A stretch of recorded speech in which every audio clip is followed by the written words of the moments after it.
ஒரு பெண் மெட்டி அணிவது அது வெறும் அலங்காரம் அல்ல, அதற்கு பின்னால் ஒரு புராண ரகசியமும் ஆன்மீக அர்த்தமும் இருக்கிறது.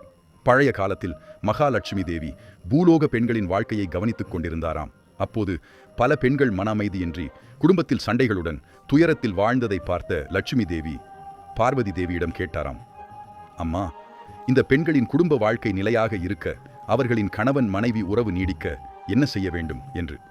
அப்போது பார்வதி தேவி மெதுவாக சிரித்து, பெண்ணின் காலில் ஒரு சக்தி இருக்கிறது, அவள் நடக்கும் ஒவ்வொரு அடியிலும் குடும்பத்தின் அதிர்ஷ்டம் நகர்கிறது, அதனால் திருமணமான பெண் கால் விரலில் வெள்ளி மெட்டி அணிய வேண்டும் என்றாராம். ஏனெனில் காலின் இரண்டாவது விரலில் இருக்கும் நரம்பு பெண்ணின் உடல் நலத்துடனும் கர்ப்ப சக்தியுடனும் தொடர்புடையது என்று முனிவர்கள் கூறினர். அதனால்தான் வெள்ளி மெட்டி அணிவது உடலுக்கு நல்ல அதிர்வை கொடுத்து மன அமைதியையும் குடும்ப வளத்தையும் தரும் என்று நம்பப்பட்டது. அது மட்டுமல்ல, ஒரு பெண் மெட்டி அணிந்து வீட்டில் நடக்கும்போது வரும் அந்த சின்ன சத்தம் இந்த வீட்டில் மகாலட்சுமி நடக்கிறாள் என்பதற்கான அறிகுறி என்று பழமையான நம்பிக்கை இருந்தது.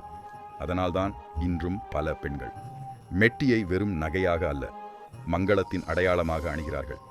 இந்த வீடியோ பிடித்திருந்தால் வீடியோவுக்கு லைக் செய்து சேனலை சப்ஸ்கிரைப் செய்யுங்கள். நன்றி.